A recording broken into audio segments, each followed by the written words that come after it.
నమస్తే సార్. నమస్తే. సార్ ఈ వింటర్ సీజన్ రాంగానే చాలా మందికి ఆస్తమా అటాక్ అయింది అని చెప్పేసి వింటూ ఉంటాం. అవునవునవును. అండ్ అలానే సైనస్ అంటూ ఉంటారు. హ్మ్. సో ఇవన్నీ కూడా వింటర్‌లో మాత్రమే వస్తూ ఉంటాయా? లేదంటే వీళ్ళకి ఎప్పుడు కూడా క్యారీ ఫార్వర్డ్ లాగా ఉంటూ ఉంటాయా?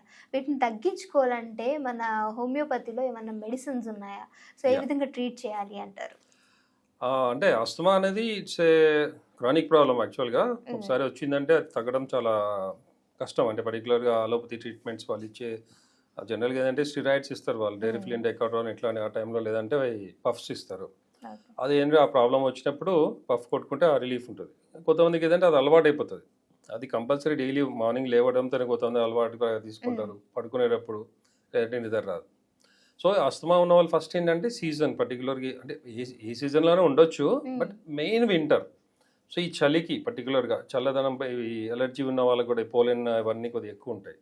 సో, ఈ వింటర్ వచ్చింది అనంగానే ఫస్ట్ ఈ ప్రాబ్లమ్ ఉన్నవాళ్ళు ఈవినింగ్ అంటే నైట్ అవ్వంగానే మొత్తం కొద్దిగా చలి రాకుండా ఎక్స్‌పోజ్ అవ్వకుండా మార్నింగ్ గూడా ఈవెన్ వాకింగ్, ఎక్సర్సైజ్ ఇట్లాంటివి చేసేవాళ్ళు కూడా ఏందంటే 7 తర్వాత ఎండ వచ్చిన తర్వాతనే బయటికెళ్ళాలి. హ్మ్. ఎందుకంటే ఈ మార్నింగ్ పార్క్‌లోకెళ్ళడం ఎక్కడితే ఇంకా ఎక్కువ ఉంటుంది. సో, చల్లదనానికి, డస్ట్‌కి ఈ రెండిటికి వాళ్ళు చాలా అవాయిడ్ చేయాలి. దూరం ఉండాలి. హ్మ్. అండ్ మామూలుగా బ్రీతింగ్ ఎక్సర్సైజ్, ఫిజికల్‌గా వాకింగ్‌లో ఇట్లాంటివి చేయడం వల్ల కూడా లంగ్ కెపాసిటీ పెరుగుతుంది. ఆక్సిజన్ లెవెల్స్ మన బాడీకి రీచ్ అవుతాయి. అండ్ మేమిచ్చే ట్రీట్మెంట్ అంటే చాలా మటుకేందంటే మా దగ్గరికేందంటే అలోపతి వాడి తగ్గక పర్టిక్యులర్‌గా ఈ వింటర్‌లో అటాక్స్ వచ్చినప్పుడు వస్తారు. హ్మ్.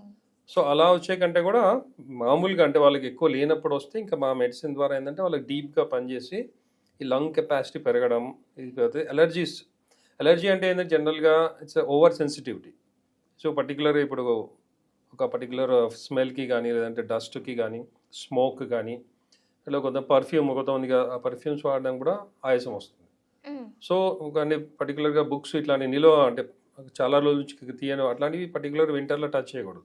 ఆ హ్మ్. డస్ట్‌లో ఓన్లీ డస్టే కాకుండా డస్ట్ మైట్స్ అంటాం. అంటే మన ఈ బ్యాక్టీరియా, వైరస్ టైప్‌లో హ్మ్. వాటి వల్ల ఈ అస్తమా ఉన్న వాళ్ళకి చాలా ప్రాబ్లమ్ అవుతది. So, okay. వాళ్ళకి ఎలా వస్తుందంటే అటాక్ ఇంకా అసలు వాళ్ళు కంపల్సరీ అడ్మిట్ అవ్వాలి హాస్పిటల్‌లో. హ్మ్. ఆక్సిజన్ పెట్టడం లేదంటే ఇంకా వాళ్ళకి ఇంజెక్షన్స్ డెరిఫిలిన్, డెకాడ్రాన్ అంత సివియర్‌గా వస్తది. సో, అలాంటి వాళ్ళు మెయిన్‌గా ఈ సీజన్‌లో దానికి దూరం ఉండాలి. ఓకే. అండ్ హోమియోపతిలో మేమిచ్చే ట్రీట్మెంట్ వల్ల ఏంటంటే కొన్ని రోజులు కోర్స్ ఉంటుంది. అంటే ఇప్పుడు ఆస్తమా టైప్ ఆఫ్ ప్రాబ్లమ్స్ ఏంటంటే ఇమ్మీడియేట్ తగ్గవు. హ్మ్. అంటే ఆ అటాక్ వచ్చినప్పుడు ఇమ్మీడియేట్ తగ్గడానికి ఉంటాయి. మా మెడిసిన్ వల్ల ఇమ్మీడియేట్ వాళ్ళకి ఆయాసం తగ్గిపోతది. దగ్గు ఉంటే కూడా కంట్రోల్ అయిపోతది. కఫం అది కూడా బట్ కంప్లీట్ క్యూర్ కావాలన్నప్పుడు ఏంటంటే ఆ కోర్స్ వాడాలి. హ్మ్. ఆ కోర్స్ వల్ల ఏంటంటే ఈవెన్ సివియర్‌గా అసలు కదలలేని వాళ్ళు కదిలితే ఆయాసం వచ్చే వాళ్ళు ఉంటారు. కంటిన్యూ పఫ్స్ వాడేవాళ్ళు. అట్లాంటి వాళ్ళకి కూడా మేము ఎంతోమందికి తగ్గించాం. హ్మ్. సో, ఇమ్యూనిటీ బాడీలో పెరుగుతుంది. లంగ్ కెపాసిటీ పెరుగుతుంది. ఈ టెండెన్సీ ఏదైతే ఉంటుందో అలర్జీ గానీ, సైనస్ ప్రాబ్లమ్ గానీ, అస్తమా ఉన్న వాళ్ళకి గానీ, ఈ టెండెన్సీ అనేది పోతుంది.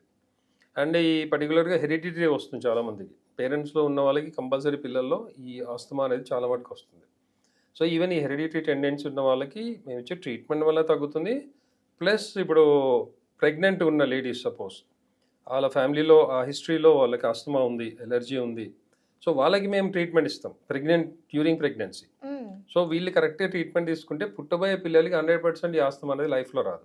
రాదు. ఓకే. ట్రీట్‌మెంట్ వీళ్ళు సరిగ్గా వీళ్ళు చేసుకోవాలి. కరెక్ట్‌గా ప్రెగ్నెంట్‌గా ఉన్నప్పుడు వాడితే హ్మ్. పుట్టబోయే పిల్లల్లో ఈ అలర్జీస్ ఉన్న ఈ సైనస్ ప్రాబ్లమ్ గాని, అస్తమాటిక్ ఇది గాని, ఈవెన్ కొంతమంది థైరాయిడ్, డయాబెటిస్ ఇలాంటివి కూడా రాకుండా ప్రివెంట్ అవుతుంది.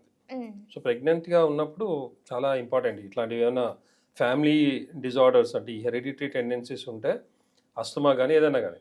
సో, వాళ్ళకి డ్యూరింగ్ ఆ పీరియడ్‌లో మేము ట్రీట్మెంట్ ఇస్తాం. హ్మ్. సో, వాళ్ళకున్న ప్రాబ్లమ్ తగ్గుతుంది. పిల్లల్లో వచ్చే ఛాన్సెస్ కూడా తగ్గుతాయి. ఓకే.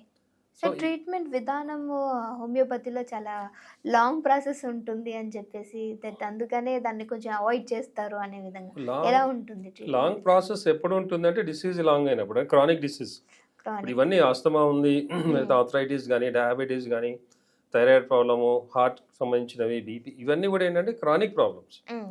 సో, ఆటోమేటిక్‌గా వాటికి ఆ టైం పడుతుంది. అదే ఓకే. అక్యూట్ ప్రాబ్లమ్స్ అనుకోండి. హ్మ్. ఇప్పుడు సపోజ్ కోవిడ్ టైంలో హ్మ్. 14 డేస్ కంపల్సరీ వాళ్ళు ఉండాలి. ఇంత ట్రీట్మెంట్ తీసుకోవాలనేది అప్పుడు వాళ్ళు నెగెటివ్ రావాలి పాజిటివ్ నుంచి అంటే 14 డేస్ పట్టేది. హ్మ్. ఆ టైంలో మేము 1, 2 డేస్‌లోనే నెగెటివ్ తీసుకొచ్చాం మా మెడిసిన్‌తో. ఓన్లీ హ్మ్. 1, 2 డేస్. ఓకే. క్వారంటైన్, గ్యూరంటైన్ అట్లాంటివి ఏం లేకుండా. హ్మ్. సో, అక్యూట్ కండిషన్స్‌లో హోమియోపతి అంత ఫాస్ట్ వేరే ట్రీట్మెంటే లేదు. అలోపతి కూడా ఉండదు. ఎందుకంటే అలోపతి సపోజ్ మనం ఒక టాబ్లెట్ వేసుకుంటే అది అరిగి మన స్టమక్లో కలిసి అక్కడ నుంచి అది బ్లడ్లోకి వెళ్ళి అప్పుడు పనిచేస్తుంది. హోమియోపతిలో మేము ఇచ్చిన మెడిసిన్ నాలుక మీద ఇట్లా పడంగానే దాని యాక్షన్ స్టార్ట్ అవుతుంది త్రూ నర్వస్ సిస్టమ్ నుంచి దాని యాక్షన్ స్టార్ట్ అవుతుంది. సో విత్ ఇన్ మినిట్స్ మా మెడిసిన్ యాక్షన్ స్టార్ట్ అవుతుంది. బట్ ఈ క్రానిక్ ప్రాబ్లమ్స్లో ఇప్పుడు డయాబెటీస్ కానీ అస్తమా కానీ ఇట్లాంటివి, అస్తమా అనేది it's a chronic problem. So దీనికి ఏంటంటే సివియారిటీని బట్టి ఎప్పటి నుంచి ఉంది ప్రాబ్లం, ఇప్పుడు సపోజ్ ఒక 10 years నుంచి ఉంది అనుకోండి. సో వాళ్ళకి ఏంటంటే ఒక 2 to 3 years కోర్స్ వాడాలి. సో ఆ 2 to 3 years కంప్లీట్గా మేము చెప్పినట్లు వాడి ఏమేమి తినాలి, ఏం తినకూడదు, ఎలా మెయింటైన్ చేయాలి ఇవన్నీ మేము చెప్తాం. కరెక్ట్ మెయింటైన్ చేస్తే 3 years తర్వాత ఇంకా వాళ్ళకి ఐస్ క్రీమ్, వింటర్లో ఐస్ క్రీమ్ తిన్నా ఏం కాదు.